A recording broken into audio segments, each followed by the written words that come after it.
I'd like to talk about my dad. My dad has Alzheimer's disease. He started showing the symptoms about 12 years ago, and he was officially diagnosed in 2005. Now he's really pretty sick. He needs help eating. He needs help getting dressed. He doesn't really know where he is or when it is. And it's been really, really hard.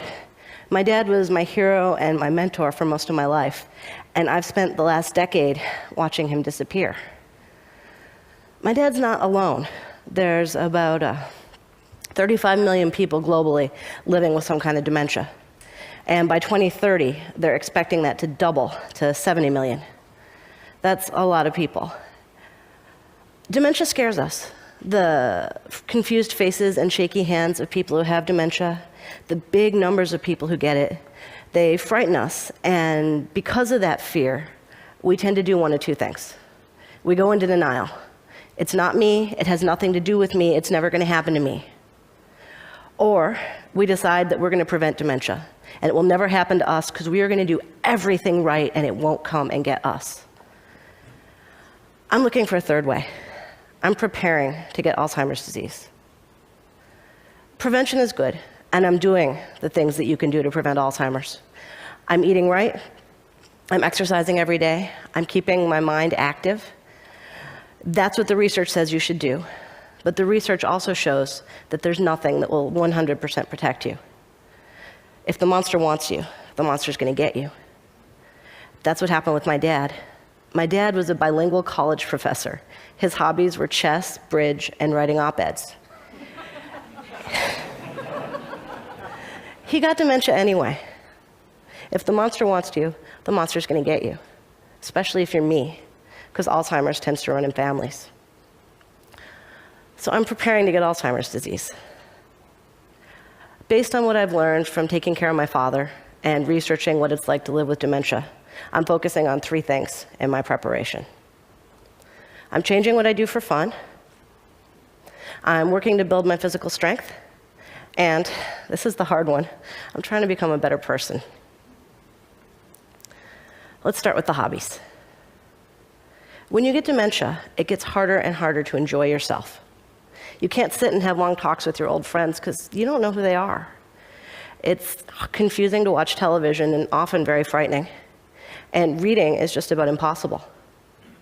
When you care for someone with dementia and you get training, they train you to engage them in activities that are familiar, hands-on, open-ended.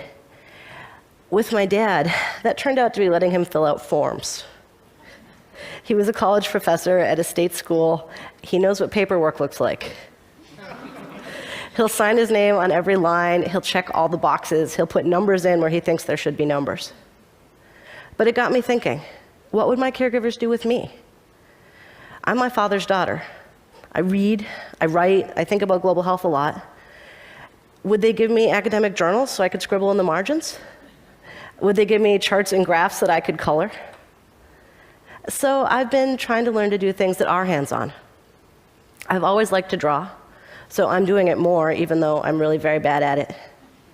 I am learning some basic origami. I can make a really great box. And I'm teaching myself to knit, which so far I can knit a blob. But you know, it doesn't matter if I'm actually good at it. What matters is that my hands know how to do it. Because the more things that are familiar, the more things my hands know how to do, the more things that I can be happy and busy doing when my brain's not running the show anymore. They say that people who are engaged in activities are happier, easier for their caregivers to look after. It may even slow the progress of the disease. That all seems like win to me. I want to be as happy as I can, for as long as I can. A lot of people don't know that Alzheimer's actually has physical symptoms as well as cognitive symptoms. You lose your sense of balance, you get muscle tremors, and that tends to lead people to being less and less mobile. They get scared to walk around, they get scared to move. So I'm doing activities that will build my sense of balance.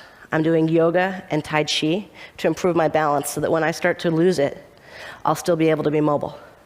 I'm doing weight-bearing exercise so that I have the muscle strength, so that when I start to wither, I have more time that I can still move around.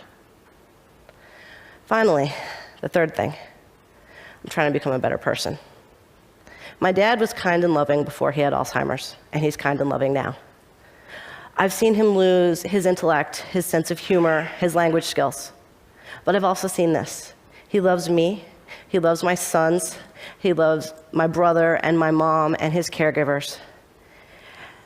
And that love makes us want to be around him even now, even when it's so hard. When you take away everything that he ever learned in this world, his naked heart still shines. I was never as kind as my dad, and I was never as loving. And what I need now is to learn to be like that. I need a heart so pure that if it's stripped bare by dementia, it will survive. I don't want to get Alzheimer's disease. What I want is a cure in the next 20 years soon enough to protect me. But if it comes for me, I'm going to be ready. Thank you.